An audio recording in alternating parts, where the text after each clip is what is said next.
Pessoal, eu vou começar então, vou apresentar os nossos convidados. A gente vai fazer agora uma mesa redonda. Na verdade, eu tinha esquecido, antes de apresentar eles, deixa só eu agradecer os livros, né? A gente conseguiu fazer esse sorteio dos livros por conta do nosso patrocínio que a gente recebeu do Auto Center Luciano e do professor Fred, que ajudou também, e aí a gente conseguiu fazer esse sorteio, tanto na parte da manhã quanto na noite. Muito obrigado a eles. Então, a gente vai fazer agora uma mesa redonda, ela vai ser dividida por 3 convidados, vai ser o Leandro Nogueira, a Elaine Bordini e a Ana Paula. Vou apresentar cada um deles e passo a fala, então.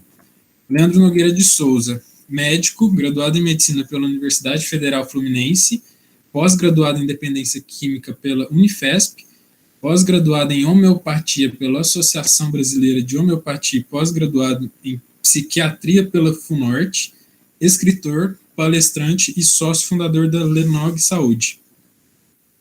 Elaine Bordini Vilar. Oi, Leandro, quer se apresentar rapidinho?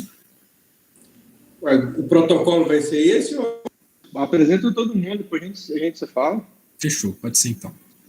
Elaine Bordini Vilar, graduação em Psicologia, mestrado em Ciências da Saúde pela Universidade Federal de Uberlândia, psicóloga com atuação em saúde pública, coordenou a equipe de consultório na rua do município de Uberlândia, foi vinculada ao Programa de Saúde Mental da Secretaria Municipal de Uberlândia, tendo sido coordenadora do Centro de Atenção Psicossocial para Álcool e Outras Drogas, né, o CAPS AD3, articuladora de rede, coordenadora do projeto Escolas de Redutores de Danos e Apoio Técnico Institucional, coordena a comissão Nós na Rua do Conselho Regional de Psicologia, subsede do Triângulo, tem experiência nas áreas de saúde mental, atenção básica, com ênfase em redução de danos, álcool e outras drogas, e atenção integral à saúde das pessoas em situação de rua. Por fim, Ana Paula de Freitas, psicóloga, psicoterapeuta e acompanhante terapêutica, cofundadora da Trilhas, de 1995, mestre em psicologia pela Universidade Federal de Uberlândia, psicodramatista didata supervisora pela Casa de Cenas e pela SOPSP, FEBRAP, professora do curso de formação em psicodrama da Casa das Cenas, de Uberlândia, e as áreas de atuação dela são acompanhamento terapêutico, psicodrama, saúde mental e envelhecimento humano. Então, eu vou passar a fala agora para vocês, sintam-se à vontade, a turma é de vocês.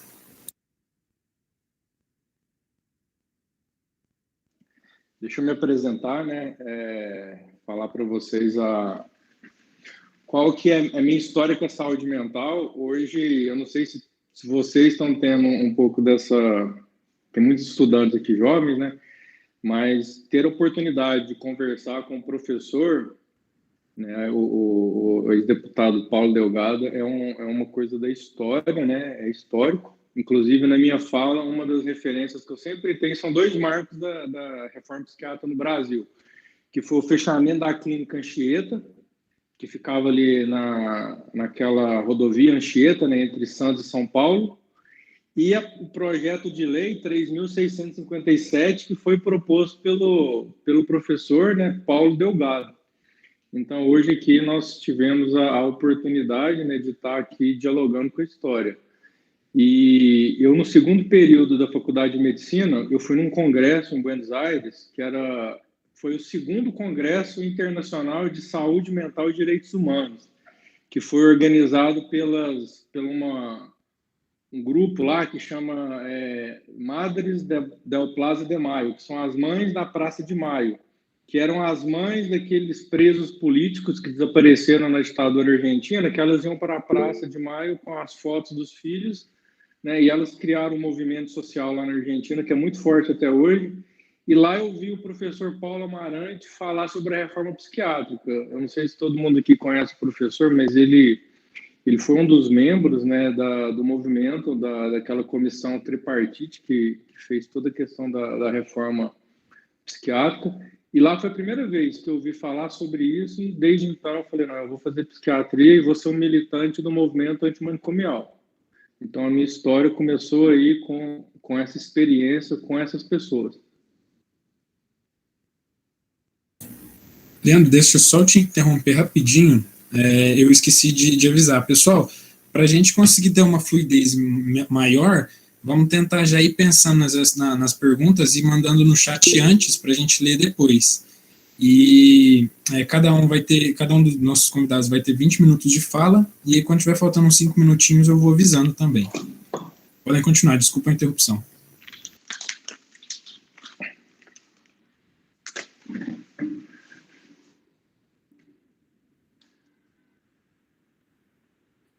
E como que vai ser, assim, vai ser por ordem? Como que vai ser essas falas, Marcelo? Só para a gente entender, assim.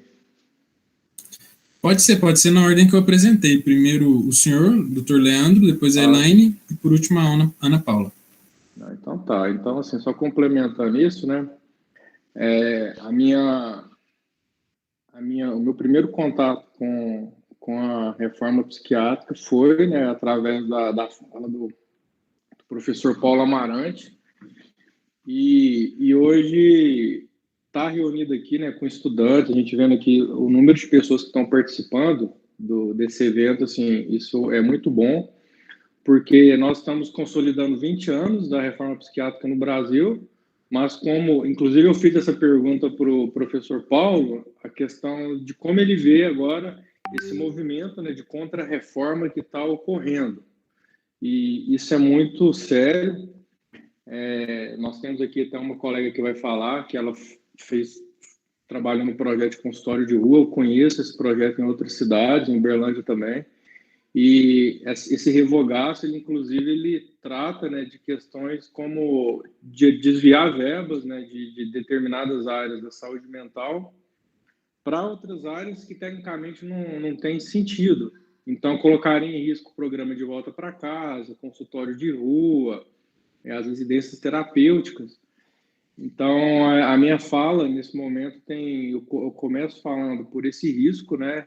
O comitê aqui do Brasil, né, tripartite, eles se reuniram em dezembro, né, mas pela pressão popular da mídia, não conversaram sobre a revogação de algumas portarias, mas é um movimento que vem sendo articulado por entidades médicas, né? A gente sabe que tem um apoio da Associação Brasileira de Psiquiatria, a ABP, ela é favorável à mudança das políticas nacionais de saúde mental, e nós temos que ser resistência. O Paulo ele falou sobre isso, né? Ser resistência nessas questões que agora ele falou que não vai acabar, mas eles vão sufocar. Eu concordo, porque a gente já vê, aqui em Uberlândia eu trabalhei quase 7 anos, foi quase 7 anos na rede de saúde mental, né? Eu fazia um ambulatório de psiquiatria e eu via que já estava começando a ter algumas alterações.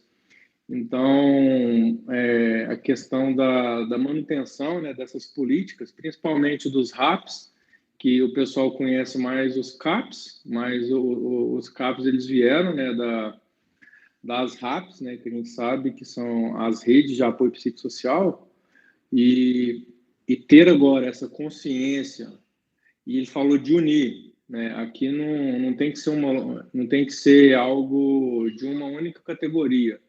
Agora é um movimento assim, de médicos, de enfermeiros, de psicólogos, de assistentes sociais, de terapeutas ocupacionais, de artistas. A gente sabe que tem muitas pessoas das artes que trabalham com saúde mental, né? Questão da dança circular, de arte-terapia.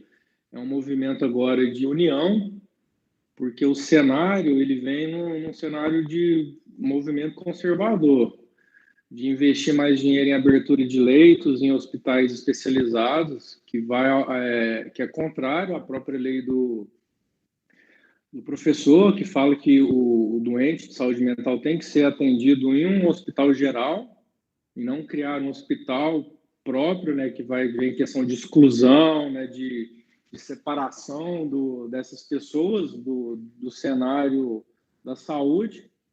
E é um momento agora de concentrar, né, as forças, né, e está discutindo isso. Acho que uma semana da luta antimanicomial, essa semana eu participei de eventos todos os dias, porque eu sou um médico psiquiatra que sou totalmente favorável à luta antimanicomial. Eu não acredito que trancar é tratar. A gente tem que considerar a subjetividade. A gente vê isso no consultório de rua, que você vai ali na realidade da pessoa. Não adianta você tirar ela da rua, levar para uma clínica, né? A gente viu o governo de São Paulo fazendo esse movimento, foi lá na Cracolândia, mandou a polícia recolher todo mundo e levou para a clínica. Isso não adianta. A gente sabe que, primeiro, que isso aí é violação dos direitos humanos. A gente sabe que isso aí viola todas as questões dos direitos humanos, da dignidade, do direito à vida, e não resolve.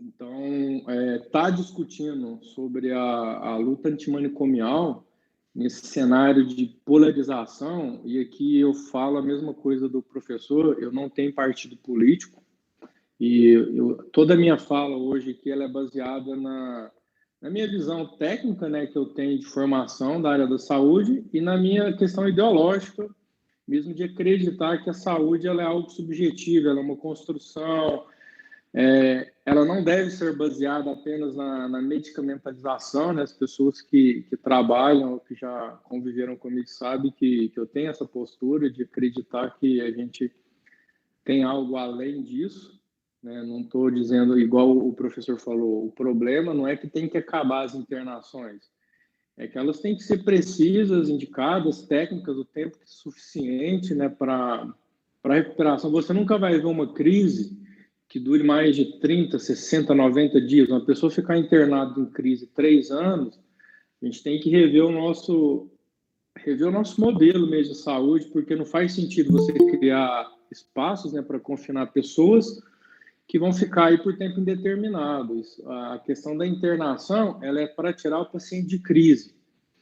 E nem nas doenças mais graves você tem uma crise que dure mais de 90 dias. A pessoa está em crise, ela pode sair da crise e continuar o tratamento dela, por exemplo, nos CAPs, né, que tem os grupos, a gente sabe que tem todo aquele acolhimento. Então, eu gostaria que os estudantes aqui, eu sei que tem estudantes, a maioria são da psicologia, mas eu vi aqui que tem outras pessoas também que são... Vi aqui que tem uma colega aqui de serviço social, tem uma colega aqui do direito, que eu conheço também. E agora é o momento de unir todas as forças, né, na luta antimanicomial, principalmente na cidade de Uberlândia. Ele falou de uma coisa da questão da regionalização. Aqui em Uberlândia, a gente teve, na semana passada, teve uma reunião da Comissão de Saúde Mental da Câmara Legislativa. Eu fui convidado pela professora Fernanda Nogueira, né? Acho que o meu sobrenome que é Fernanda Nocan, todo mundo conhece como ela, e pela Cláudia Guerra, que é vereadora hoje, onde estavam discutindo sobre saúde mental, sobre a questão do estigma, da exclusão, das políticas municipais. Então, as pessoas têm que começar a preencher esses espaços para militância. Eu participei, teve a participação de de outras pessoas da saúde mental, de psicólogas, a Juliana Bontempo participou, teve participação de pessoas também da rede, usuários da rede. Acho que é um espaço que não tem que ser preenchido só por nós, né, mas lá tinha mães ou parentes de usuários, tinha usuários também da rede de saúde mental. Então, o momento agora é de reflexão e de começar a preencher essa militância aqui na cidade, né? Eu moro aqui em Uberlândia há muitos anos, não sou daqui, eu sou de Teutaba, uma cidade vizinha. Fui fazer medicina no Rio de Janeiro, eu fiz medicina lá na Universidade Federal Fluminense, onde eu tive a oportunidade de conviver com o professor Paulo Amarante, lá na Fiocruz, na INSP, lá no Rio, a professora Roseni Pinheiro, da UERJ, do LAPS, né, do Instituto de Medicina Social da UERJ, a professora Luísio Gomes Silva Júnior, também lá da UF, onde eu fiz faculdade. Então, assim, bebi da água ali desses revolucionários da saúde mental, principalmente pela defesa do SUS e da saúde mental, E agora aqui em Uberlândia eu acho importante os estudantes se envolverem, de participarem de todos os eventos que forem ter relativo à saúde mental, tem que ter a participação dos profissionais da saúde para estar orientando ali, né, que são três, se você for ver a questão quando a gente fala das reuniões, né,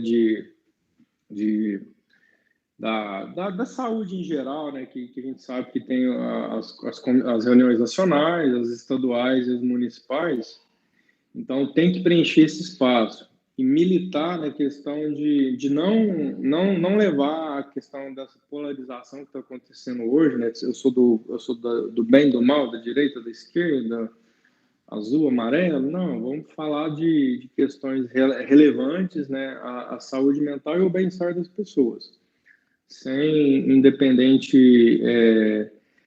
de trazer algum prejuízo ou ofensa, acho que a gente tem que trabalhar ali no campo da militância mesmo para buscar resultados. Então, eu não quero me estender, eu acho que o legal da mesa é a discussão, mas já mostrar o meu posicionamento, né, como médico, psiquiatra, totalmente favorável à questão da manutenção e de tirar o tratamento psiquiátrico dos hospitais. O paciente ele tem que ter autonomia, ele tem que ter o acolhimento e o cuidado e ser respeitado, né, principalmente com relação a todos os seus direitos. Então, vou participar dessa mesa aí, acho que vai ser bem produtiva essa discussão. Não vou me alongar muito, para dar mais espaço para a discussão e vou passar a fala para a próxima colega. E quem tiver pergunta, quiser falar diretamente, a gente vai discutindo aí ao longo da mesa na noite de hoje. Obrigado a todos pelo convite e pela participação.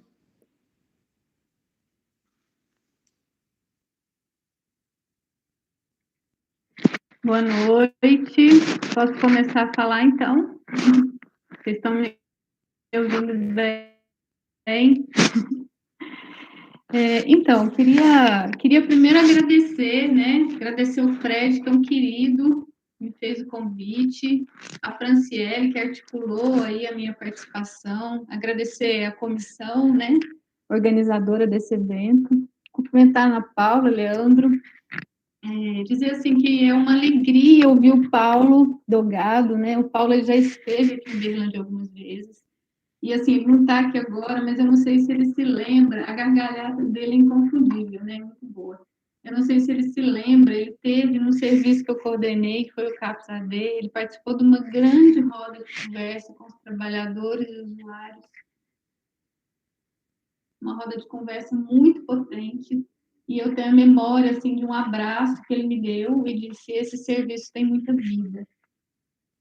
Então, assim, foi uma alegria, né? O Paulo, que é autor dessa lei, da Lei 10.216, que tramitou no Congresso durante 12 anos, e que é, para mim, que representa, né, um marco civilizatório, né? No sentido mesmo, assim, de civilizar, de humanizar.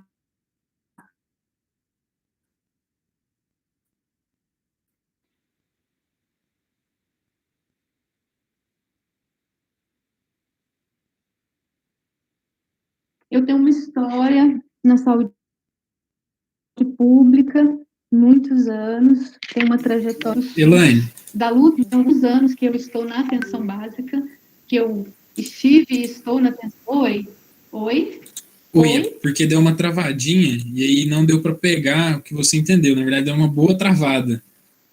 Tem como voltar um pouquinho a fita? Só para a gente entender. Obrigado. O que vocês ouviram? Até onde vocês ouviram o quê? Para eu continuar aqui. Então, eu estava dizendo da alegria de ouvir o Paulo, né? Depois eu disse da minha trajetória na saúde pública. Vocês estão me ouvindo agora? Tá tudo bem? Tudo certo. Então, eu estava dizendo da minha trajetória na saúde, na saúde pública, na saúde mental, dizendo que eu sou militante da reforma psiquiátrica, do SUS, da luta antimanicomial, uma luta que eu procuro fazer no miúdo, no cotidiano, né? E eu estava dizendo que eu concordo com o Paulo quando ele diz que a gente precisa atentar aos territórios, ao que acontece nos municípios, acho que isso realmente é muito importante. Eu disse também que tem alguns anos, né, que eu vivencio, né, que eu atuo na atenção básica, e eu fiquei por muitos anos num serviço que é o consultório na rua, eu coordenei esse serviço por alguns anos. A gente, infelizmente, tem que falar de retrocesso, né, falar da luta é também falar dos retrocessos. Esse serviço ele foi fechado, né, ele foi interrompido, vai fazer um ano, em junho do ano passado, né, no início da pandemia, o município resolveu descredenciá-lo e suspender as atividades, as suas atividades. Mas, assim, é muito bom poder falar aqui, eu vou contar para vocês um pouquinho o que é o consultório na rua, que cuidado é esse, né? O consultório na rua, ele é um serviço da atenção básica, né? Ele é um componente da RAPS, da Rede de Atenção Psicossocial. Ele está como uma estratégia de acesso à saúde e a direitos, né? No Brasil, a gente tem aproximadamente 173 equipes de consultório na rua. Uma equipe de consultório na rua, ela é atenção básica na rua, né? Então, tudo que ela é uma equipe que promove o cuidado integral às pessoas em situação de rua com a participação de outros pontos de atenção. Então, ela é uma equipe itinerante, uma equipe multiprofissional. Então, a princípio, tudo que uma equipe de atenção básica faz, uma equipe de consultório na rua pode fazer. O que significa isso? Na rua a gente faz curativo, a gente faz pré-natal, a gente acompanha longitudinalmente as pessoas, a gente faz uma escuta qualificada, a gente faz uma medicação supervisionada, né? A gente inventa um tanto de coisa, a gente inventa saúde. A gente faz o cuidado individual, a gente faz atividades coletivas, né? Então, e assim, quando a gente vai para a rua, a gente conhece o território, se aproxima do território, tenta fazer parte dele, e a nossa intenção não é catequizar as pessoas, salvar as pessoas, né, ou tirá-las da rua. O nosso objetivo é o cuidado, né? E se elas desejarem sair da rua, isso é fruto, muitas vezes, de um cuidado que a gente vai produzindo e que a gente vai construindo junto dela. Quando o consultório na rua, ele tem a capacidade de aumentar o acesso e o vínculo das pessoas ao cuidado, né? Isso é muito importante de dizer. Na rua, né, a gente pode pensar que na rua a gente encontra vários modos, né, de se relacionar com a rua, várias condições, né, vários sentidos, várias condições. Então, você vai encontrar, né, quando você pensa os motivos, né, também, você pode pensar o que leva uma pessoa a viver na rua, né? Então, você encontra pessoas que têm casa e passam parte do tempo na rua, você encontra pessoas que ficam meses na rua e depois voltam para casa, você encontra pessoas que têm anos que estão na rua, você encontra pessoas que estão há anos circulando e existindo no mesmo território. E, assim, os motivos que são mais relatados, geralmente, é o desemprego, as desavenças familiares, trabalhos sazonais, abuso de drogas, problemas judiciais. Então, na rua a gente encontra pessoas que perderam o trabalho, pessoas que têm um transtorno mental com história ou não de tratamento, egressos do sistema prisional, a gente encontra pessoas que vão para a rua e adoecem porque vão para a rua, né? É muito importante a gente lembrar que nós estamos falando de pessoas que convivem, né, cotidianamente com experiências de desrespeito, de violência, né, de violência policial, violência institucional e de uma ausência total de reconhecimento social. Então, para o consultório na rua, cuidar é proteger e é garantir direitos também, né? Isso também é produzir saúde.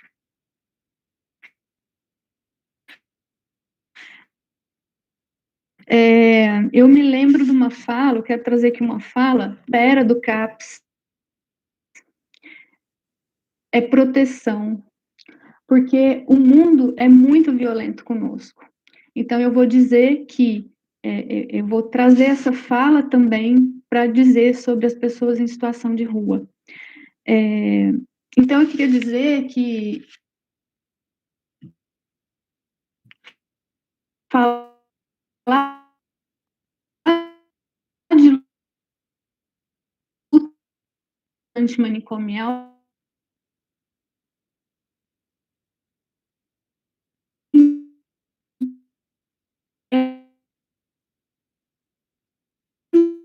também incluir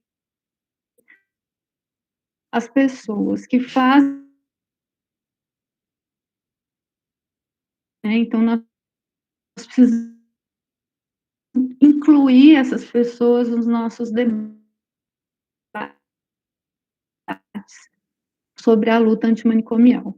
Elas foi o consultório de rua, para vocês também, de outras coisas de experiências exitosas, como consultório de rua, experiências exitosas em alguns grandes centros, que eram as equipes de saúde da família, específicas para as pessoas, mas eu falar de algo mentalmente, por conta da luta das pessoas, do movimento nacional da população em situação de...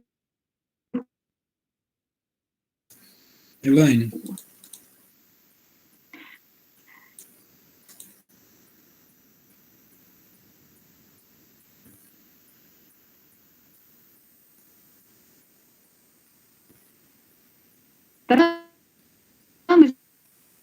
Gente, minha internet está ruim, né? Tá travando? Travou bastante, Elaine. Quando você começou a falar sobre a frase que você queria trazer, começou a travar e a gente ouviu bem picado. Então, posso continuar falando? Vocês estão me ouvindo agora? Oi?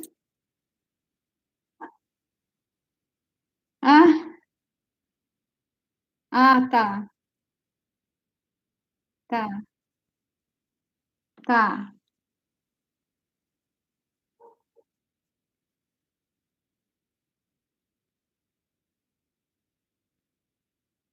Vocês estão me ouvindo? Sim? Vocês estão me Sim. ouvindo? Vocês estão me ouvindo? Sim. Então Sim. agora eu vou.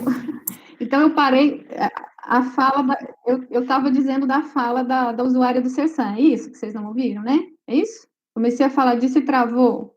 Só me dá um ok aí para eu saber Isso. se é isso. Beleza.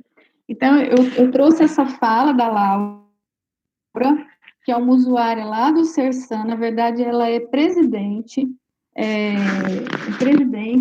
da Associação dos Usuários de Saúde Mental de Belo Horizonte, que ela fala assim, as pessoas perguntam, o que vocês esperam do CAPS? E ela diz, a gente espera proteção porque o mundo é conosco.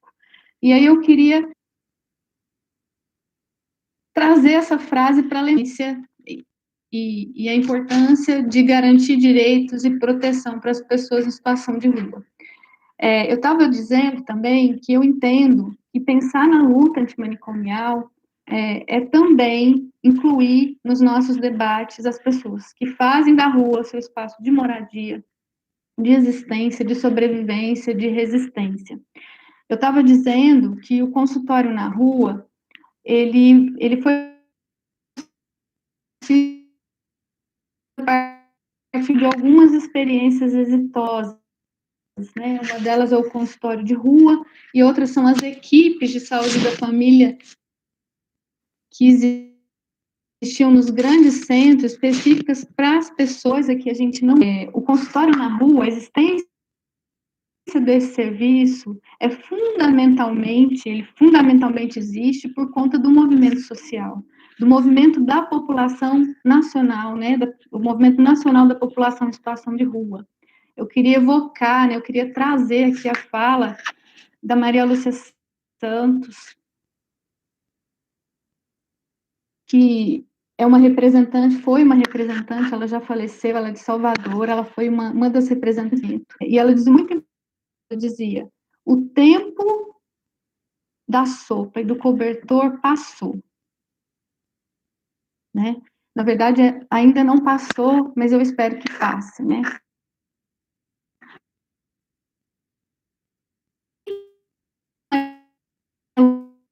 Você estava querendo dizer com isso? Ela estava querendo dizer que as pessoas em situação de rua,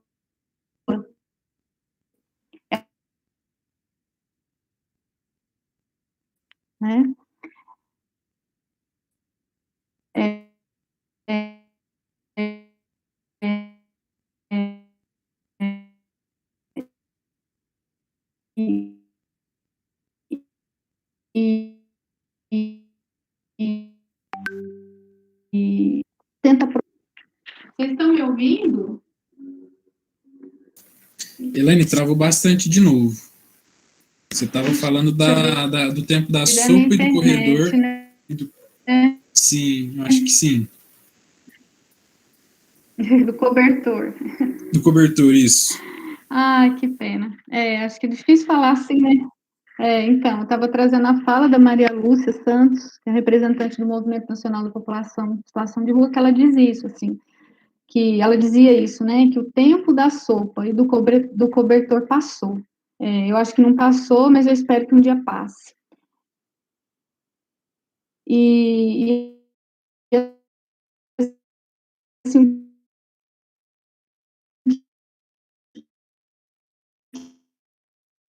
Maria Lúcia, elas precisam.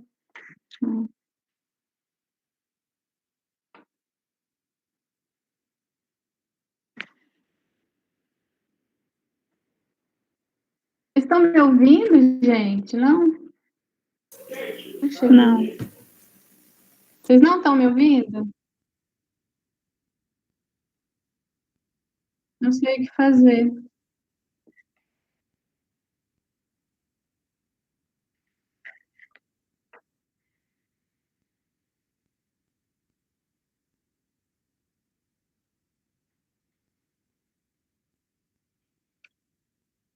Eu acho que também, Fred, eu posso tentar entrar pelo celular. O que você acha? Acho que é melhor.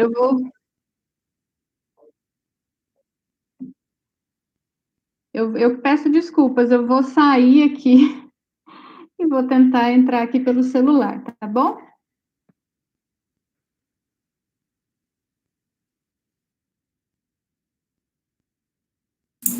Oi, boa noite.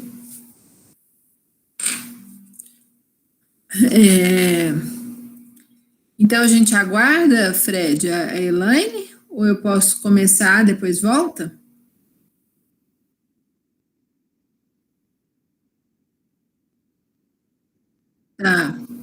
Tá bom. Bom, boa noite a todos, todas e todes. Eu sou Ana Paula Freitas. Eu quero agradecer o convite da FATRA, por meio do Fred e da Marisa. Quero cumprimentar o curso de psicologia por ter organizado este evento que é tão importante, né? E quero cumprimentar também o Elaine e Leandro que estão aqui na mesa. e agradecer o convite de vocês para falar. Bom, eu vi aqui alguns nomes conhecidos, alguns ex-alunos da época que eu era professora, e é sempre uma alegria falar para os alunos, para os meus ex-alunos e para os alunos dos meus colegas aí, né? Falo, então, da minha função hoje como acompanhante terapêutica, né? Porque o tema são os diferentes cuidados na saúde, e eu penso que não são todas as pessoas que estão aqui que sabem do que se trata o acompanhamento terapêutico, que é um outro tipo de cuidado em saúde mental que é comum, né, que nasce no berço do movimento antimanicomial, o movimento este que é uma luta, né, e que hoje a gente começou lá nos anos 80 como luta, e hoje a gente continua lutando para que ele se firme, como o Leandro já marcou, né, o professor Paulo Delgado marcou, Elaine também, quando fala dos retrocessos que a gente está vivendo, então a gente segue na luta, né? E uma luta importante, uma luta política, né? E o que eu estou chamando de uma luta política? Vamos entender a política, eu entendo a política a partir de alguns psicólogos sociais que fala da gestão da vida. Então, se a política define as formas de vivermos no comum, né, que como queremos levar uma vida em comum, e a política que vai definir isto, a política no seu sentido mais amplo, então nós estamos falando aqui de uma situação de luta por políticas de saúde que vão ao encontro desse modo de pensar, né?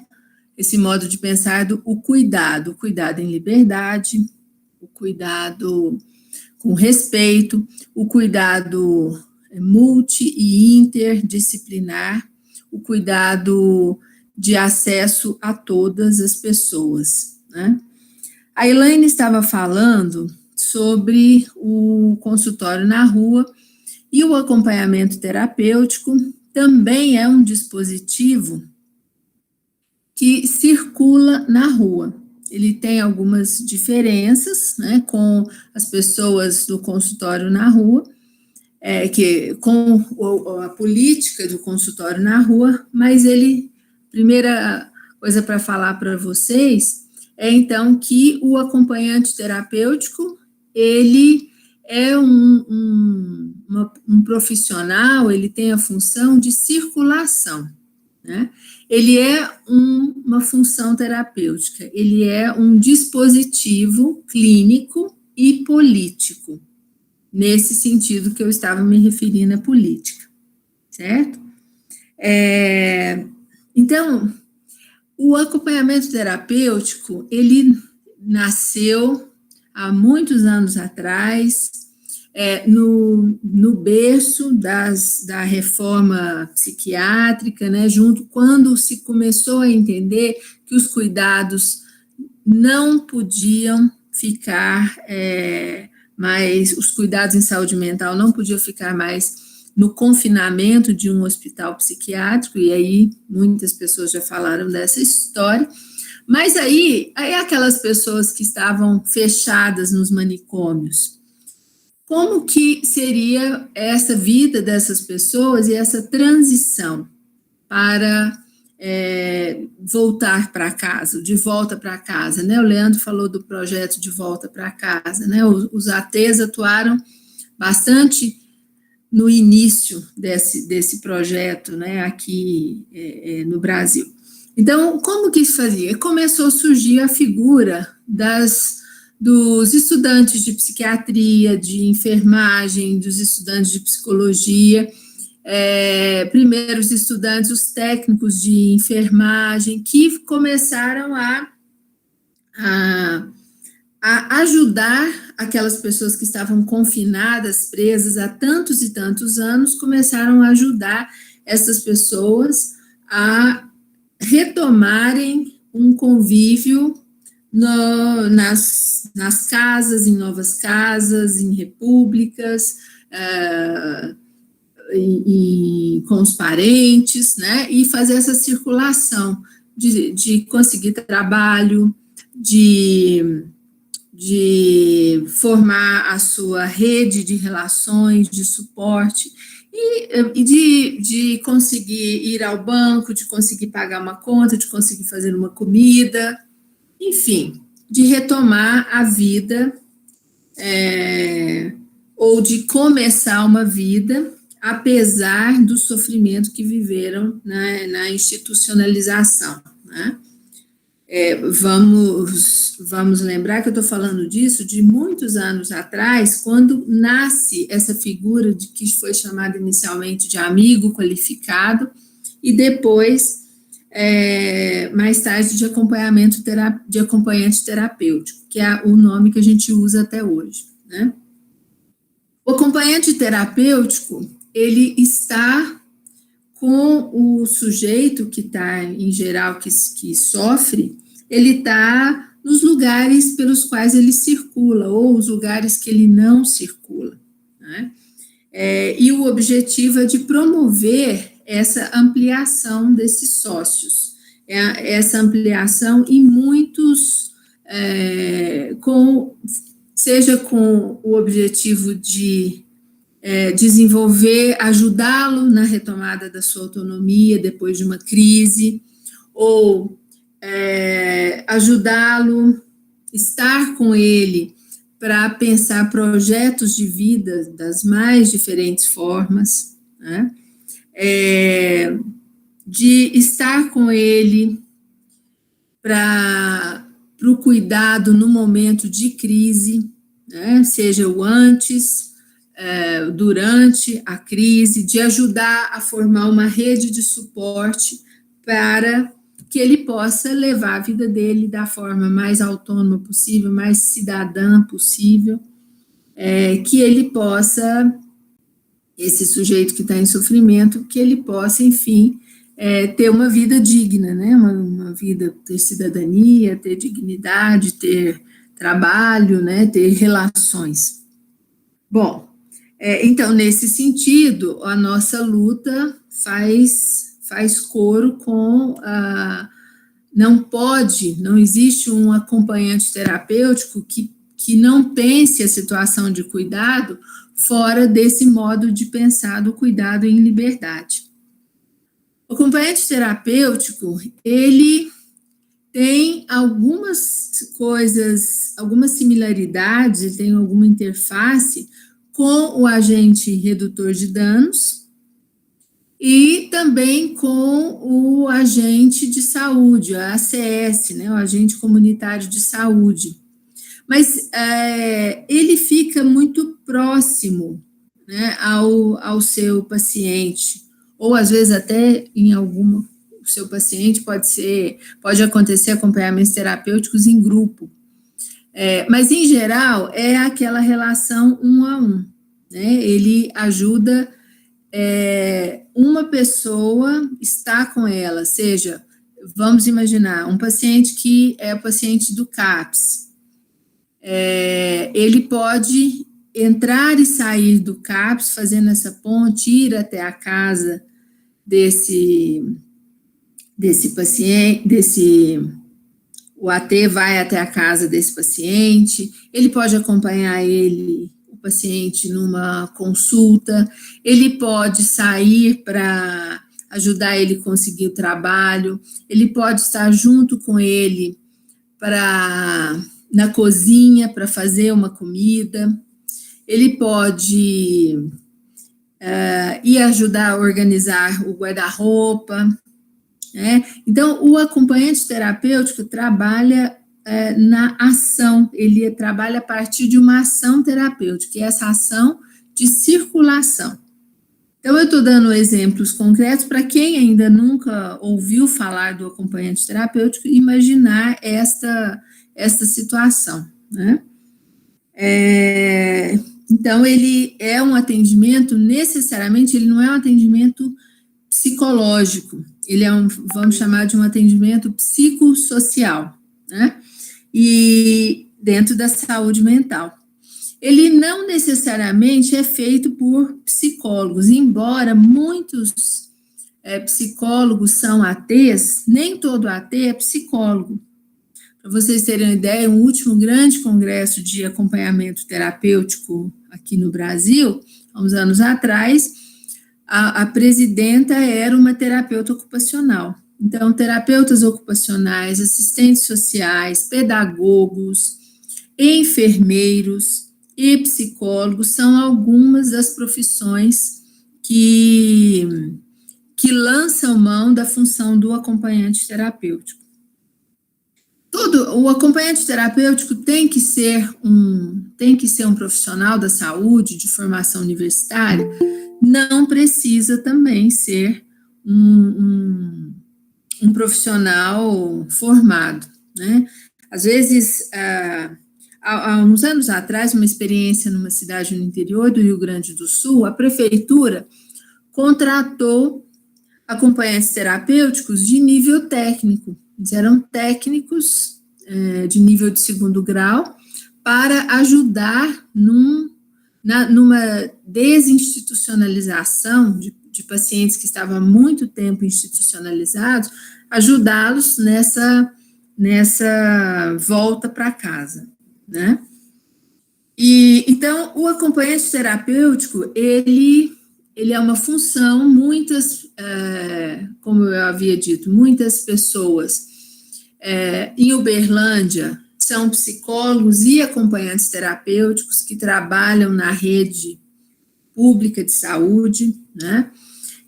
Existem muitos acompanhantes terapêuticos que trabalham de forma individual, em equipes, né? E existem vários na rede pública também. Muitos hoje, na situação de Uberlândia, a gente tem estágios profissionalizantes em acompanhamento terapêutico, né? Não sei como é que está a situação da FATRA, se a Marisa que está aí, que é acompanhante terapêutica também, se ela vai fazer alguma proposta para vocês, né? Mas um estágio já de muito tempo já acontece lá na UFO, em que vários estagiários que passaram pelo estágio do professor Ricardo Wagner e da professora, eu me esqueci o nome dela agora, Tatiana, se não me engano, a professora Marciana, que trabalham com acompanhamento terapêutico, né? Bom, falei para vocês desta forma de cuidado, né, que o AT privilegia os espaços abertos e os espaços de circulação, né? Deixa eu ver se tem mais alguma coisa aqui. Outra coisa que dá de anotação, que é preciso que o acompanhante terapêutico tenha uma grande disponibilidade para o encontro com as pessoas, né? E o encontro e todo o risco e toda a beleza que esse encontro possa gerar, né? Então, para ser acompanhante terapêutico, você tem que estar disposto a estar em diversos lugares, a ter uma abertura muito grande pelas diferenças, para o múltiplo, para o esquisito, né, para o inusitado, para que você possa estar com o outro efetivamente, para que você possa estar na sua plena capacidade espontânea e criadora, porque você vai estar com várias situações inusitadas. Você lembra que você pode estar dentro do quarto da pessoa, você pode estar conversando com a família do seu acompanhado, que você pode estar num supermercado com ele, que você pode estar ele no meio de uma crise, enfim, são várias situações que depois, se vocês quiserem, a gente pode ir fazer perguntas, a gente pode seguir discutindo. Então, essa é uma forma, para finalizar, eu vou retomar, lembrar que essa é uma forma, uma das várias formas de cuidado antimanicomial, de cuidado em liberdade, né? O acompanhante terapêutico, ele tem uma função clínico e política.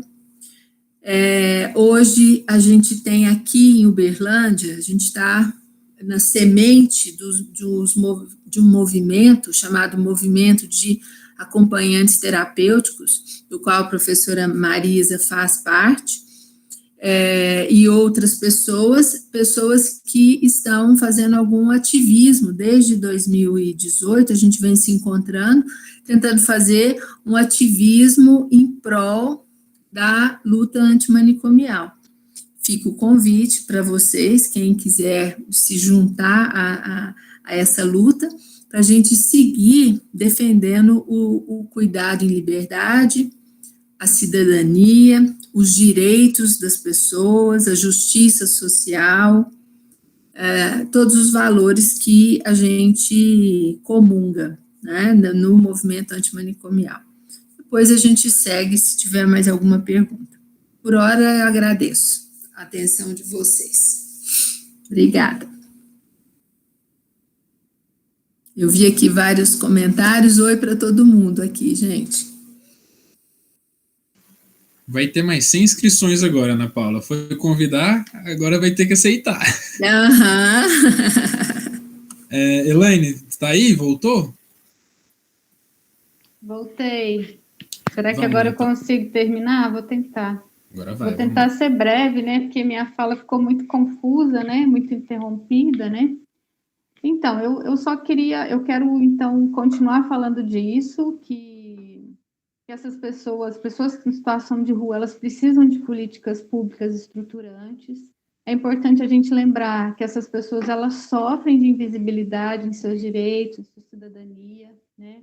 O IPEA, ele diz que em 2012, a população em situação de rua aumentou 140%.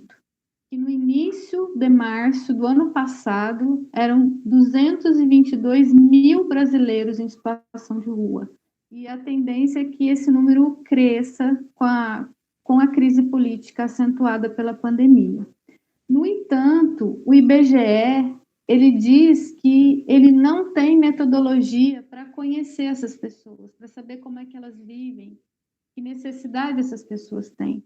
E, assim, é muito importante a gente defender o censo, esse censo para essas pessoas, porque é através dele que vai ser possível, né, a implementação de políticas públicas, né, para essas pessoas. Então, assim, só para dizer isso, assim, que essas pessoas, né, dizendo isso, né, esse número, essa questão do IBGE, isso só reforça que realmente nós estamos falando de pessoas que são invisíveis, né? O consultório na rua, e assim, uma coisa importante é dizer que elas são invisíveis, né, enquanto sujeitos de subjetividade, enquanto sujeitos de direito. Geralmente, quando acontece uma visibilidade, geralmente é negativa e de privação de afeto, de afeição, né? As práticas, geralmente, as práticas de saúde, de assistência, geralmente, elas são práticas higienistas, quando elas acontecem, são práticas higienistas, a ideia é adaptar essas pessoas, né? Tirar essas pessoas da rua. E o consultório na rua, ele inaugura um outro modo, né? Um outro modo de cuidado. E ele amplia acesso, e também o consultório na rua, ele coloca para nós, né, o desafio em relação aos princípios do SUS, né? Os princípios, né, o princípio de universalidade, de equidade, de integralidade, né? Será que é mesmo universal, né? O cuidado é para quem é domiciliado e para quem não é domiciliado, né? Eu queria só fechar dizendo assim, eu queria ter dito muitas coisas, mas eu acho que não vai dar tempo. Eu só queria dizer assim que o consultório na rua, o cuidado dele, né, está sustentado na ética da redução de danos e na clínica ampliada. Então a gente é muito importante a escuta, o vínculo, é muito importante saber empoderar essas pessoas, saber como que elas querem ser cuidadas, aprender a partir delas como é que a gente pode cuidar, né? Muito importante também o conceito de território, para a gente é muito importante, porque o território, né, o Milton Santos já falou isso para a gente, né? Ele é muito mais do que um espaço físico, geográfico, ele é um campo de relações, né? É um espaço percorrido, humanizado, habitado, né? E na rua tem a dimensão objetiva e tem a dimensão subjetiva. Então, quando a gente fala de uma dimensão objetiva, a gente está falando da população em situação de rua, como é que ela se movimenta na rua, né? E a gente está falando dos diversos atores também envolvidos, né? A gente tem as instituições religiosas, a gente tem o comerciante, a gente tem a polícia, né? E quando a gente está falando de uma dimensão subjetiva, a gente está falando de qual é a relação e qual sentido a pessoa dá para a sua permanência e para a sua existência na rua. Então, isso é muito importante no cuidado. A gente corre sempre o risco da tutela, da padronização da vida. Então, eu costumo dizer que o cuidado, vou encerrar dizendo isso, né? Que o cuidado, ele é um encontro político, né? Na medida em que a gente está num campo de tensão, de disputa, né? De relações de poder, e que aí você pode construir a partir desse encontro com esse sujeito e o território. Você pode construir autonomia, ou você pode, né, construir essa padronização da vida, né? Então, é sempre a tutela, por exemplo, né? Então, é isso. Queria ler aqui para vocês um pedacinho de uma narrativa de um poeta que vive na rua, em São Paulo, há mais de 20 anos, que é o Eugênio Ramos Gianetti. O ano passado ele lançou o seu segundo livro, né? E eu vou encerrar com essa narrativa dele aqui, que ele diz assim: cada um que está na rua é uma história, sofre as consequências de estar ali. Você vê todo tipo de sofrimento, você dorme sem saber se vai acordar. Mais de uma vez eu acordei com gente morta ao meu lado. Era uma surpresa constatar que eu mesma estava viva. Obrigada. Desculpa aí as interrupções, né? É difícil falar assim, mas foi o que deu. Obrigada. Primeiramente, eu quero agradecer aos três, né? Foi muito bom. Eu não vejo condições melhores, não vejo trio melhor para a gente fechar esse evento com chave de ouro.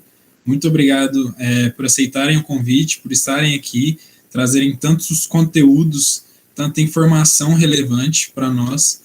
E eu quero agradecer muito, de coração mesmo. E agora a gente vai abrir para perguntas. A gente já tem algumas aqui. Se mais alguém tiver perguntas, vai escrevendo ou então levanta a mãozinha no canto inferior direito e a gente vai passando a fala. Ô Marcelo, só fazer um comentário, né? À vontade. A Ana Paula falou uma coisa muito interessante. Como eu comecei minha vida profissional no Rio de Janeiro, a importância que os terapeutas, né, que os ATs, acompanhantes terapeutas, tiveram na consolidação, Ana Paula, que eu vi das residências terapêuticas, porque lá no Rio tinha várias residências terapêuticas, e essa transição, né, da instituição, né, de como fechou o ambiente hospitalar, e como as pessoas não sabem disso, mas as famílias levavam no hospital, davam o endereço errado, o telefone errado e abandonavam os pacientes. Então, como teve a reforma psiquiátrica, tinha pacientes que não tinham para onde ir. E aí, né, as residências terapêuticas, elas vieram com esse propósito de acolher, né, não é porque eles não têm para onde ir, por exemplo, o programa de volta para casa, você precisa ter uma casa. E aí ele acabou sendo ampliado, né, com a residência terapêutica virou uma casa. E os acompanhantes terapêuticos tiveram um trabalho lá no Rio, que eu conheci alguns, eu era estudante ainda, mas eu fazia estágio na saúde mental lá no Rio, e eles fizeram essa transição toda de estar ali acompanhando no dia a dia, de estar na questão da ressocialização. Então, foi um contato que eu tive e um trabalho assim que a questão, né, da equipe, né, de não ter um profissional, não ter hierarquia dentro da equipe, que numa equipe de saúde multidisciplinar todos são importantes. Eu vi esse desempenho assim nessa função da ressocialização desses pacientes com 30, 40 anos de internação, de voltar para as residências. Foi bem legal, Ana Paula, a experiência que eu tive lá no Rio. Bacana, Leandro, você compartilhar isso mesmo. Eles foram fundamentais, né? Naquela ocasião. Estava nascendo aí, na verdade, porque o AT é muito jovem, né? É claro que quando a gente fala de 50 anos de uma função clínica dessa, a gente está falando de coisa de muito jovem, né? Então, 40, 50 anos. Então, estava se consolidando, né, nessa época. Legal.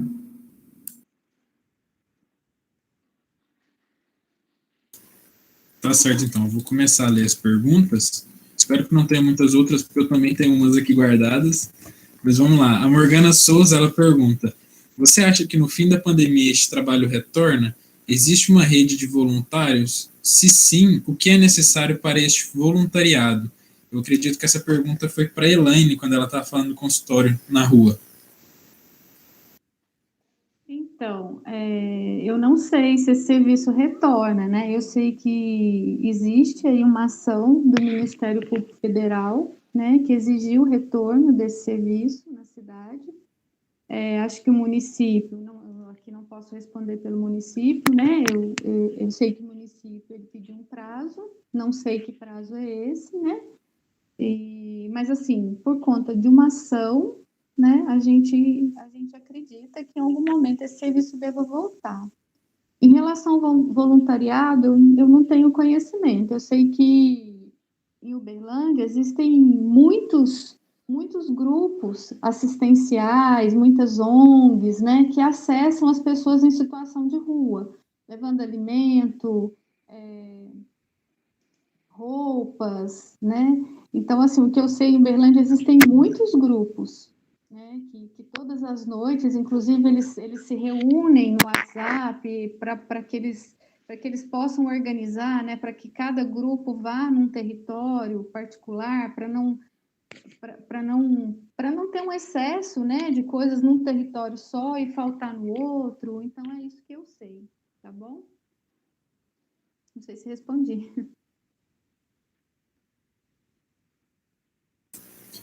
Eu acho que respondeu. Qualquer coisa se manifeste, Morgana. Mas muito obrigado, Elaine. A Maria Dias pergunta: Elaine, qual a possibilidade de seu trabalho ser implantado em outros bairros da cidade de Uberlândia? Aqui no bairro Planalto, eles são invisíveis pela sociedade. Você até comentou um pouquinho sobre isso, né? Então, de novo, eu não sei, né? Assim, o consultório na rua, quando ele estava em funcionamento, ele era uma equipe apenas, né? Uberlândia, eu acho que até a gente pode pensar a possibilidade de mais de uma equipe, pelo tamanho da cidade, pela população em situação de rua.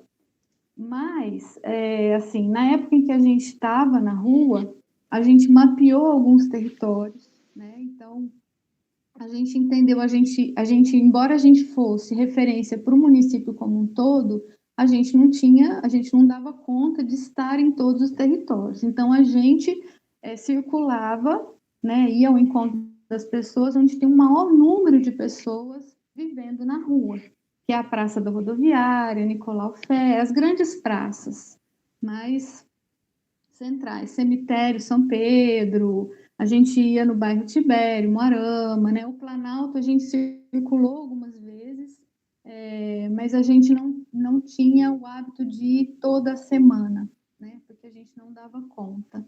Então, eu não sei, né? Eu não sei como, quando esse serviço voltar, como é que ele vai se organizar, se ele vai conseguir chegar até aí, né? Mas sim, as pessoas, elas são invisíveis, né? Elas continuam invisíveis. E elas são tão invisíveis, né, Elaine, que nessa política agora de grupos prioritários para vacinação, nem cogitou o nome dos moradores de rua, né, que são em questão de vulnerabilidade e são invisíveis, né, nas discussões de políticas de saúde, da priorização da vacina do Covid, eles não entraram, né, assim, não em todos os municípios. A gente sabe que, não vou ser injusto, que tem municípios que entrou porque é política municipal, né, a priorização, mas na grande maioria não estão sendo olhados nessa questão da vacinação, até porque não tem mais essas equipes, né, para fazer o cadastro, para ir até eles, né, levarem, né, a assistência não estou falando do Covid agora. Então, assim, as equipes de consultório na rua no Brasil, elas continuam em funcionamento, né? Uberlândia apenas que interrompeu o seu serviço. O que eu sei, realmente, elas estão fora, né? Nesse momento, em alguns municípios. O único município que eu sei que está vacinando as pessoas em situação de rua é São Paulo. Assim, até onde eu sei, né?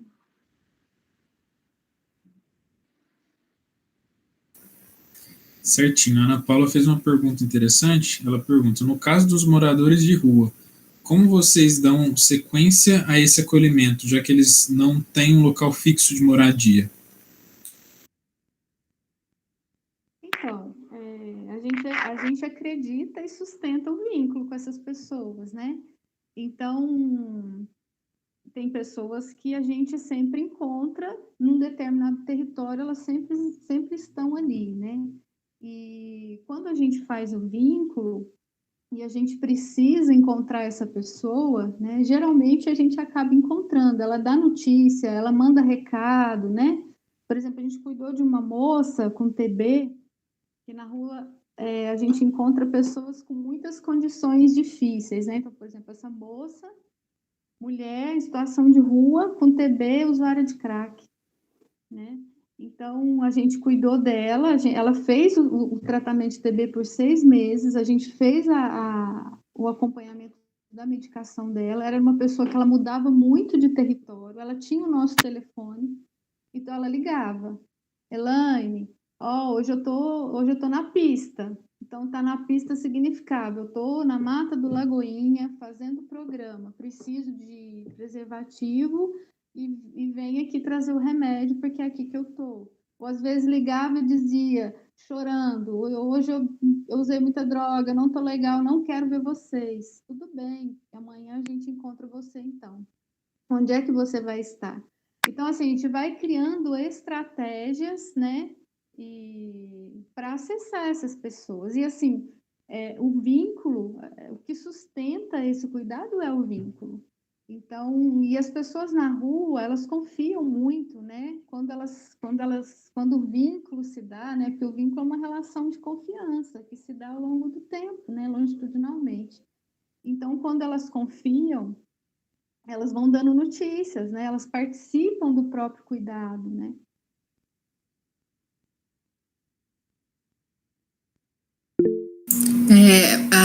Se lembrar, Elaine, que é um outro exemplo, que é o filme que foi produzido no estágio do Ricardo, Pedras, Plantas e Outros Caminhos, que tinha uma acompanhante terapêutica que fez essa vinculação com um paciente numa praça. Ele morava na praça, né? Então, fica a dica de filme para vocês assistirem aí. Eu vou colocar o nome aqui no chat, né?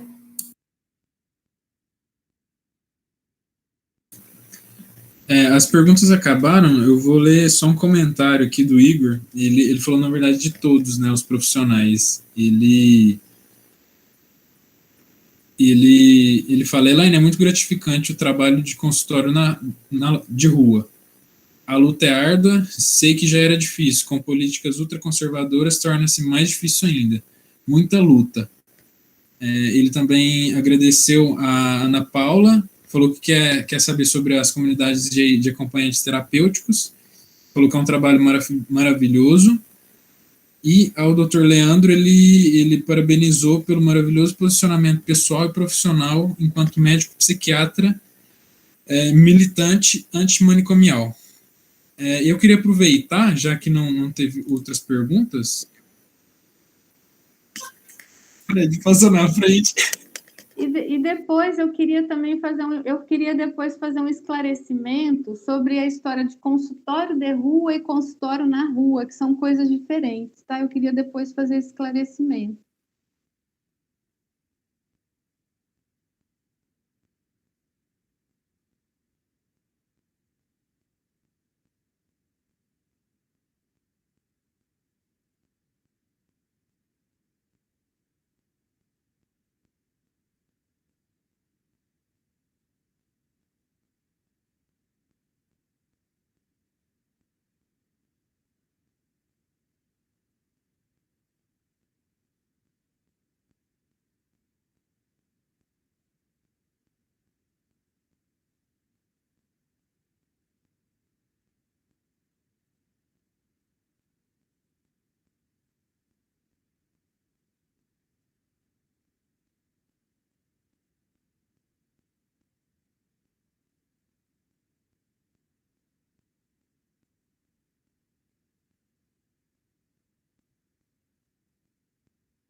Então, Fred, na verdade, eu não sei se eu falei isso, talvez nessa confusão aí de travar, talvez eu não tenha sido clara, mas assim, o maior objetivo do consultório na rua é inserir essas pessoas na agenda da atenção básica.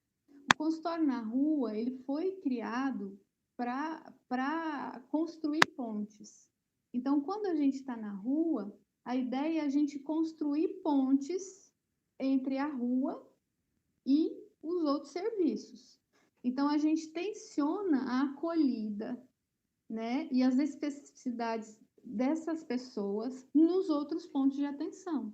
Então, o consultório na rua, ele não cuida sozinho, né? A ideia é que um dia o consultório na rua não precisa existir, porque essas pessoas, ela é um cidadão, uma cidadã como qualquer outra, pode acessar os serviços de saúde, né, do território onde ela está, né? Mas como ainda essas pessoas são invisíveis, sofrem preconceitos, né? Tem muitas barreiras de acesso, precisa existir esse serviço que vai tensionar, que vai colocar em análise as práticas de saúde e construir essas pontes, né?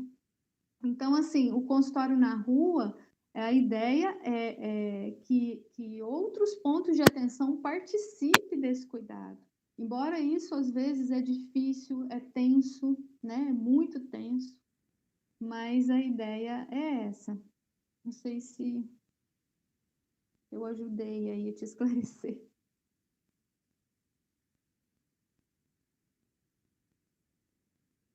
Eu posso esclarecer essa ideia de consultório de rua e consultório na rua? Então, o consultório de rua, ele foi um projeto que foi financiado, acho que, se eu não me engano, em 2009, 2010, no ano 2009, 2010, que fazia parte de um plano de enfrentamento ao uso do crack, alguma coisa assim. E aí foi criado esse projeto a partir de uma experiência que tinha na Bahia, lá com Antônio Neri, né? Que já existiu o consultório de rua, então eram equipes multiprofissionais, itinerantes, ligada a um serviço estratégico, no caso o CAPS, né? O CAPS-AD. Então, o consultório de rua ele era um projeto, né? Financiado pela Coordenação Nacional de Saúde Mental, Álcool e Outras Drogas, E ele e ele acessava a ideia que essa equipe, que era ligada ao CAPS, que era lotada no CAPS, ela fosse para o território acessar as pessoas com demandas associadas ao abuso de álcool e outras drogas.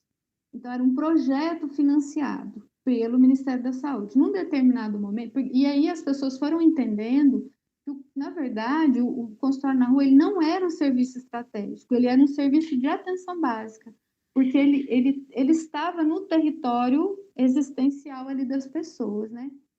E aí, depois de um determinado momento, quando foi instituída a portaria 122 e a 123, que institui o consultório na rua, esse serviço ele não foi mais financiado, né, através de editais, né? Os municípios que quiseram permanecer com seus consultórios de rua, eles permaneceram. Por exemplo, eu sei que Recife tem consultório de rua e consultório na rua. O consultório na rua, ele é um serviço de atenção básica. Então, ele está na Política Nacional de Atenção Básica, ele recebe um recurso específico para isso. Na portaria, você tem 3 possibilidades de equipe, de implantação de equipe, né, que ele vai dizer as equipes mínimas, ele vai receber recurso a partir, né, dessa montagem dessas equipes, e ele é específico para o cuidado integral das pessoas em situação de rua, usuárias de drogas ou não, tá?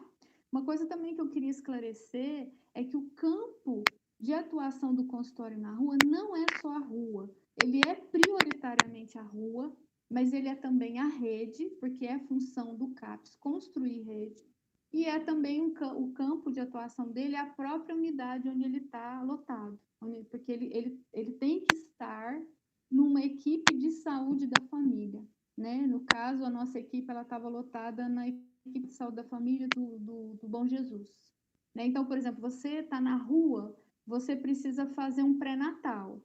Às vezes, ali na rua é um pouco mais difícil, você pode ir com essa pessoa até a unidade, né? A gente ia até o Bom Jesus, por exemplo, e poderia, né, fazer esse atendimento lá. Um exemplo.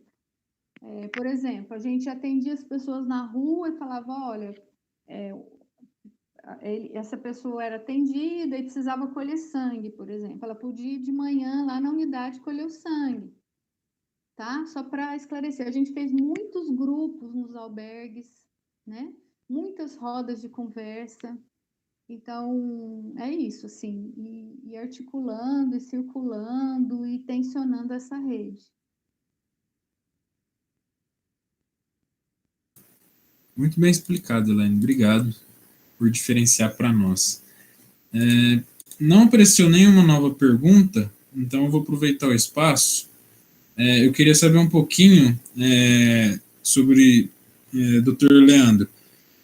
Eu gostei muito do seu posicionamento também, assim como o Igor tinha comentado, e eu acho que, assim, eu queria saber qual que é a sua visão sobre a medicalização, né, de toda essa situação, porque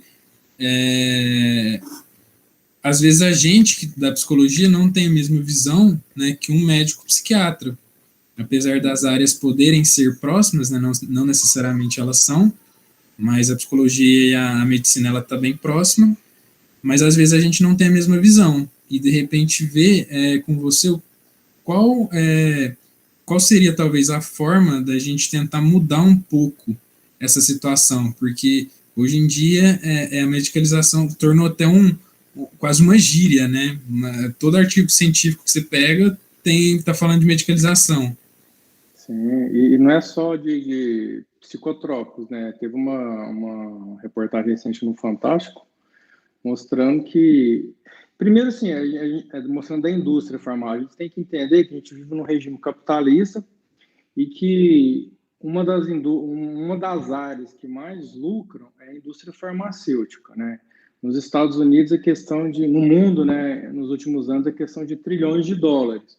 Então, existe uma política de patologização, né, de tudo virar doença. O professor falou brilhantemente sobre o DSM-5, que é o nosso manual diagnóstico, né, da psiquiatria. Ele é um manual feito pela Associação de Psiquiatria Americana, e a gente tem que ver o lado bom e o lado ruim.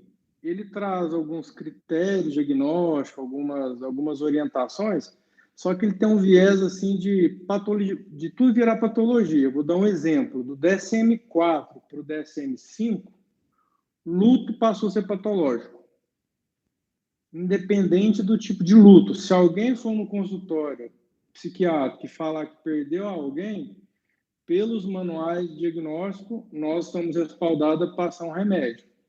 Aí vem a questão que o professor falou. E quem que tem um interesse, né, nesse DSM, quem tem o interesse de tudo virar medicamentalização? É a indústria. Então, a gente viu agora, né, nessa questão da... Eu já falei, pessoal, não tem partido político, mas a questão da cloroquina e da ivermectina, que teve um lobby da indústria farmacêutica gigantesco para empurrar isso aqui no Brasil. E pela primeira vez, nós médicos ficamos numa situação de não decidir isso, porque teve lugares que o médico ele era obrigado a prescrever, e a prescrição no Brasil, ela ainda é um ato médico, né? O poder, né? Então, assim, o Marcelo, é uma coisa assim, a gente tem que tomar muito cuidado. Antes de eu fazer psiquiatria, eu fiz homeopatia, então eu brinco que eu sou um psiquiatra com a mão bem leve, né? Respondendo essa questão sua, há uns anos atrás eu atendi um adolescente de 16 anos, eu contei isso até em outra live que eu participei essa semana, e a família levou ele para uma consulta, porque a escola tinha feito uma cartinha para a família tinha a demanda dela, e depois de quase uma hora de conversa com ele, eu chamei a família e falei, seu filho não precisa de medicamento, eu vou orientar algumas questões aqui de psicoeducação, terapia familiar, terapia individual.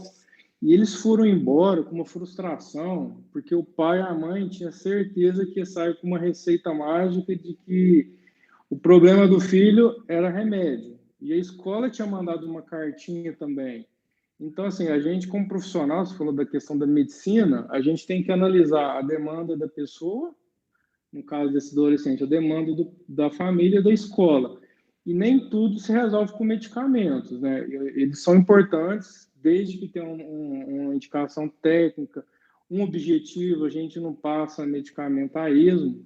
Então, Marcelo, assim, a psicologia, ela tem que ver a medicina, né, a psiquiatria, como uma aliada, desde que seja feita, né, com essa independência, porque a indústria farmacêutica hoje, assim, ela investe pesado em marketing, oferece viagens para médicos, oferecem presentes, de uma forma, assim, bem subliminar e às vezes até direta, para tentar essa coisa, assim, da prescrição. Então, assim, nós da medicina, e tem vindo uma leva boa aí de pessoas que têm entrado com essa questão de independência, assim, de prescreva aquilo que eu acredito, aquilo que vai ajudar. Então, assim, vejam como uma aliada, e não como algo que vai prejudicar. Mas a gente tem que tomar muito cuidado nesse mundo que a gente está inserido hoje, viu, Marcelo? Porque a indústria farmacêutica está aí e é terrível.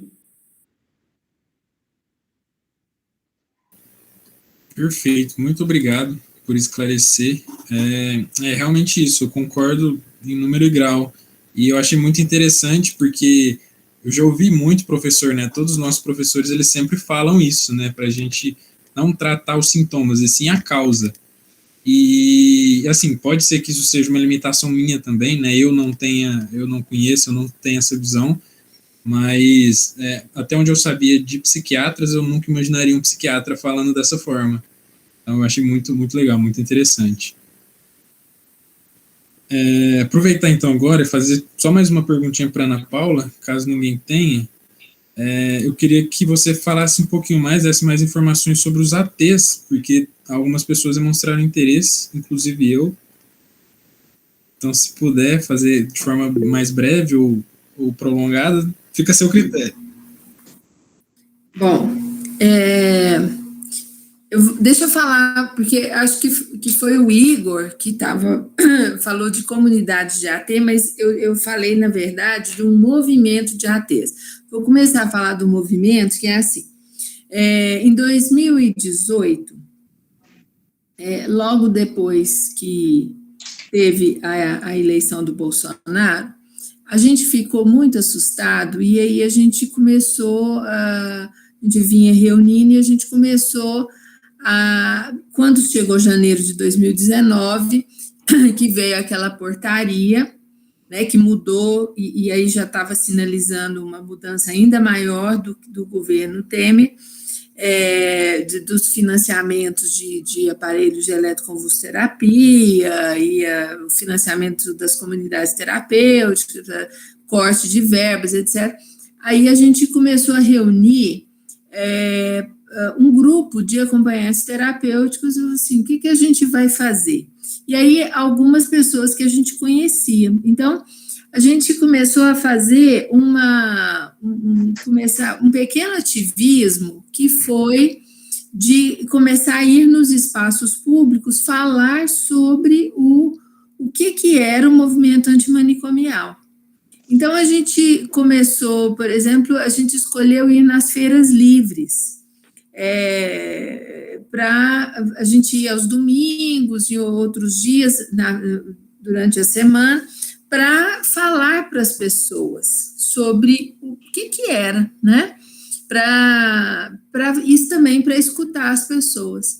Então, esse foi o movimento que começou em todo 2019. Depois a gente fez umas parcerias, fizemos a festa da luta antimanicomial na parceria com o Centro de Convivência e Cultura, e começou a dar alguns ATs, porque eu trabalho na Clínica Trilhas, que tem acompanhantes terapêuticos, mas existe outras clínicas na cidade, a Conviver, era o APA, que também eram espaços de acompanhamento terapêutico, mais o pessoal da saúde pública, dos centros de convivência, etc. Aí a gente começou a juntar. Veio a pandemia, tudo meio que parou. Hoje a gente retomou essas conversas, estamos com um projeto de cuidados no virtual, com os acompanhantes terapêuticos fazendo um momento também de escuta para as vítimas do Covid, que é o projeto Um Pouco de Ar, e aí a gente está na conversa, está conversando para os enlutados, vítimas da Covid, e para os profissionais da saúde. A gente tem acontecido movimentos, encontros quinzenais aos sábados para essa escuta, e continuamos debatendo, conversando. Semana passada a gente fez um pequeno ato lá na Tubal Vilela para marcar a luta, né? E continuamos conversando para a gente poder marcar a luta aqui na cidade de Uberlândia. Isso a gente entende que é muito importante, né? Porque senão amanhã vocês, que a maioria são estudantes de psicologia, vocês vão estar trabalhando aonde? Já imaginaram? Se vocês vão voltar a trabalhar no hospital psiquiátrico, já imaginou, Elaine, Leandro? E só ter voltar para esse sistema de reclusão e medicalização é muito sofrido, né? Ou trabalhar lá com o pessoal da ST, né? Então, a gente está fazendo esse ativismo para marcar. Então, isso é um movimento de ATs, né? Que são pessoas que são acompanhantes terapêuticos. Juntou nisso pessoas também que não são acompanhantes terapêuticos, mas são simpatizantes desses cuidados em liberdade de forma geral. Então, a gente está né, conversando disso. Junto disso, está tendo um movimento também com um grupo de WhatsApp, que a gente também está conversando, que é um grupo de profissionais de saúde mental no Triângulo. Até a Elaine, a gente está participando, para também sensibilizar a região. Lembra que o Paulo Delgado falou, o Leandro falou das 3 instâncias, né, da atuação no governo federal, né, na federação, no estado e nos municípios, para que a gente possa, aqui no município e nos municípios da região, sensibilizar gestores, para sensibilizar os profissionais da saúde para um pensamento antimanicomial, né, que a gente achava um tempo atrás que todo mundo achava que isto era a melhor escolha a se fazer para cuidar da saúde mental. A gente entendeu que não é bem assim. Tem muita gente ainda que pensa que o melhor jeito de cuidar de pessoas em sofrimento mental é trancando, especialmente hoje na política de álcool e outras drogas, né? Então, os acompanhantes terapêuticos estão aí, nós estamos aí trabalhando na pandemia, que isso seria outro momento, assim, que a gente foi para o cuidado, porque como é que você abandona o paciente, como a Elaine falou, né, os consultórios na rua continuam atuando, nós também, a gente atua nas casas, a gente não podia deixar de atender alguns pacientes, você não faz, não dá para fazer tudo online, né? Então, a gente vai, se paramentou todo, atende no quintal, atende na garagem, atende na praça e vamos que vamos, né? Então, a gente continua trabalhando, como o pessoal do CAPS está fazendo, né? O Centro de Convivência, etc. Né? Mas tem muita literatura, tem livros, tem muita publicação, né, para vocês saberem mais informações, tá? Aí, vocês podem também, Marisa, também, que é parceira, que também é acompanhante terapêutico, tem muitas informações, eu vou passar aqui o site também lá da clínica onde eu trabalho, porque tem textos disponíveis para vocês, quem quiser saber mais, né? Tá bom? O Alexandre levantou a mão, mas Alexandre, antes de você falar, deixa só eu ler a pergunta do Igor, que está nesse assunto já que a gente está falando. Ele está perguntando, professora Ana Paula, é necessário ter a formação em acompanhante terapêutico para participar desses encontros do movimento de ATs? Não, é necessário você se posicionar de forma antimanicomial, né? Então, é necessário você entender, ter este tipo de pensamento. Ótimo. Pode falar agora, Alexandre. Primeiro, boa noite aí, Leandro, meu amigo, conterrâneo de Tuiutaba. Boa noite, Ana Paula. Boa noite, Alexandre.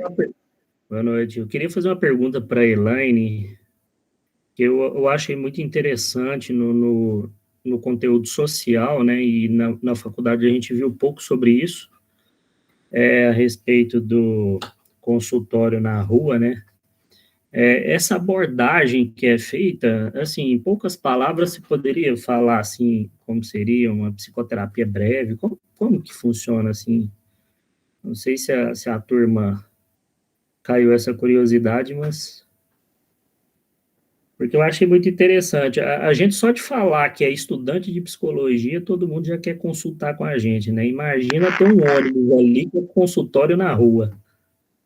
Então, eu acho que o psicólogo, né, na equipe, ele não tem muito essa função, né? Fazer uma psicoterapia, mesmo que seja uma psicoterapia breve, né? A gente tem, sim, a gente faz uma escuta qualificada. Eu acho que o psicólogo, ele tem essa função, além de, junto com a equipe, articular o cuidado, né? Então, por exemplo, se eu atendo uma pessoa no território, que eu vejo, né, por exemplo, aconteceu de uma pessoa estar muito desorganizada, que eu vejo que ela precisa de um acolhimento em CAPS, né? Então, eu faço uma escuta, eu faço um acolhimento, né? Eu tento, de alguma forma, acolher essa pessoa para que ela possa ser acolhida num CAPS, por exemplo, né? E o psicólogo na equipe, ele também tem essa função de ajudar a equipe a pensar o cuidado, né? A fazer algumas leituras, né? Algumas leituras subjetivas, né? Não sei se eu te esclareci. Esclareceu muito bem, não, muito bem. É no sentido mais de um acolhimento, né? Mais de uma escuta, né? Social, na verdade, né? Foi muito bom. De uma escuta e de sustentar um vínculo com essa pessoa, ajudar a equipe a sustentar esse vínculo, né? Mas assim, eu já acompanhei, né, durante um tempo, por exemplo, essa moça que eu contei, né, do tratamento de TB, essa moça eu conheci ela no CAPS da infância, para você ter uma ideia. Eu conheci ela era usuária do CAPSI, depois eu encontro com ela na rua, em situação de rua, né? Então, assim, eu fiz muitas escutas, né? Eu não vou chamar de uma psicoterapia, né? Mas foi uma escuta que se deu longitudinalmente, né? Ajudando ela a pensar esse lugar da rua, o sentido, né? O sentido do uso dela, tentando articular alguns cuidados, né? Na própria atenção, no próprio unidade de saúde próximo da onde ela estava, né? Isso.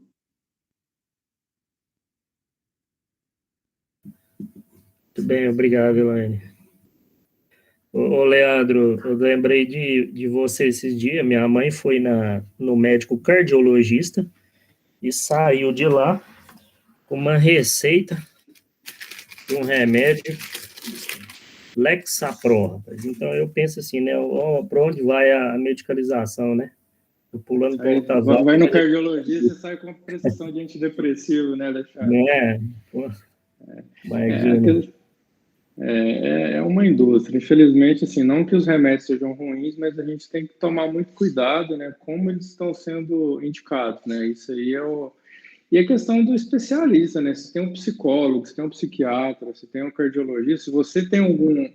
Por exemplo, se seu carro estragar, se for viajar, você não vai levar ele na padaria para eles fazerem uma revisão, né? Ver questão de alinhamento. Então, acho que a pessoa tem que procurar um atendimento ali do especialista, né, para não ter nenhum risco, né, de estar utilizando alguma medicação ou alguma prática ali que é inadequada. É terrível, esse negócio não dá para acreditar, né?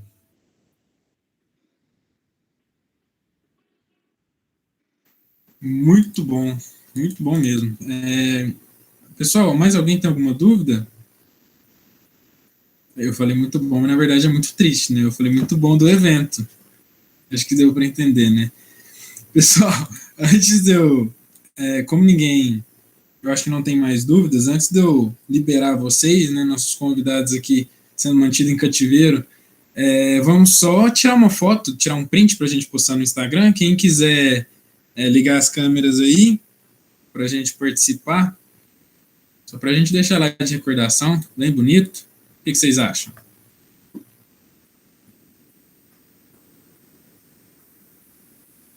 Deixa eu aumentar aqui para pegar todo mundo. Ou a maior quantidade, pelo menos, né?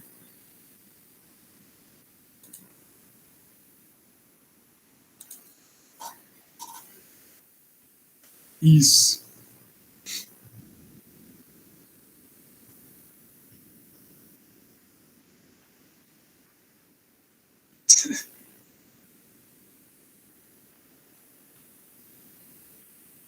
Olha só, nunca vi tanta câmera numa sala virtual.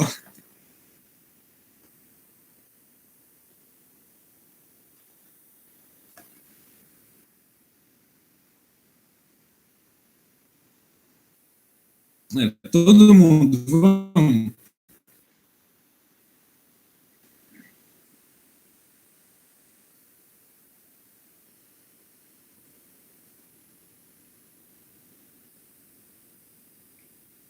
Peraí que eu vou escovar os dentes ali. Passa um antitranspirante aí para nós não sentir.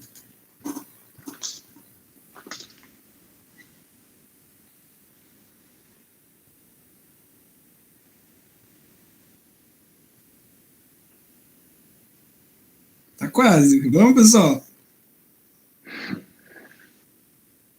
Tira aí, Marcelo. Nosso sorriso aqui acaba. Acaba? Vai lá então, vou tirar. X! Oi. É.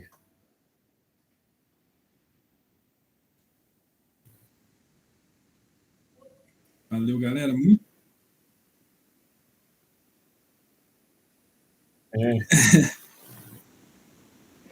Pessoal, só uma correção do Hospital das Clínicas. Ficou parecendo isso, mas eu não sou psiquiatra do Hospital das Clínicas de Uberlândia, porque eu acho que ficou perto da informação, não sei se... Tem outro Leandro em Uberlândia, que ele é da psiquiatria, da UFO, mas não sou eu. Tá? Eu não tenho vínculo, nunca tive vínculo institucional com HC da UFO, porque existe realmente outro Leandro. Aí eu vi que num dos stories foi essa informação só a nível de esclarecimento, acho que é importante. Eu queria falar isso no início da fala, mas eu lembrei agora no final. Ô, Leandro, você nós não confundimos mais, não. Pode ficar tranquilo que Então, tá. nós já sabemos. Ana Paula, eu estive lá no Trilhas, quando estava, acho que no 6º período. Foi muito bom lá. Ah, é? Ah, Professora Mariana, acho que era Mariana. tá. Bacana, bacana.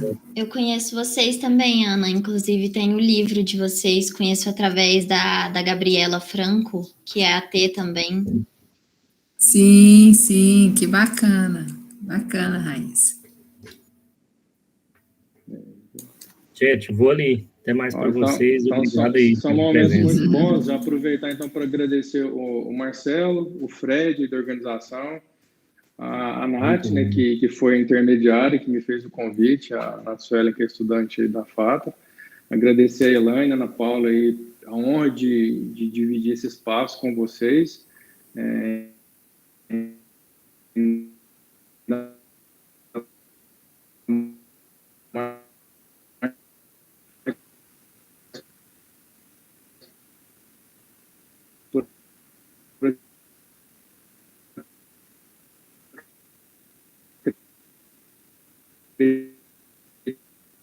De vocês. Um abraço para vocês, né? E só uma dica. Obrigado, a dica dessa semana de documentário que a gente postou é sobre o Holocausto brasileiro, né? Que foi gravado em Barbacena.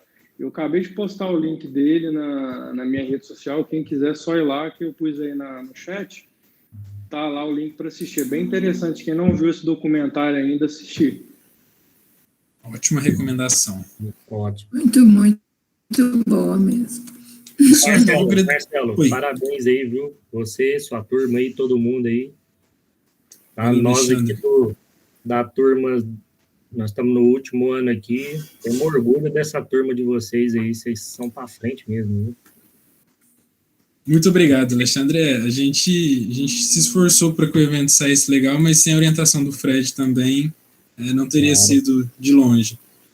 Então, tem todo um por trás das cenas para dar certo. E que bom que muitas pessoas gostaram, né? Maria também falou aí faz tempo, né? Pois é, que saudade, Maria. Pessoal, então vou agradecer mais pela última vez dessa vez. Nunca falei tanto obrigado, mas não tem como, né, não falar. Então, muito obrigado a presença dos três de novo, de todos que estão até aqui, né? Igual o Dr. Leandro acabou de falar, 10h30 já da noite de uma sexta-feira. Então, muito obrigado a presença de todo mundo, foi incrível, né? Fechamos realmente com chave de ouro. Fico muito feliz do evento que a gente planejou, com tanta vontade, né? Tanta ansiedade, falta até palavra, mas enfim, que bom que deu tudo certo e que foi maravilhoso. Muito obrigado. Chora não, Marcelo. Chora.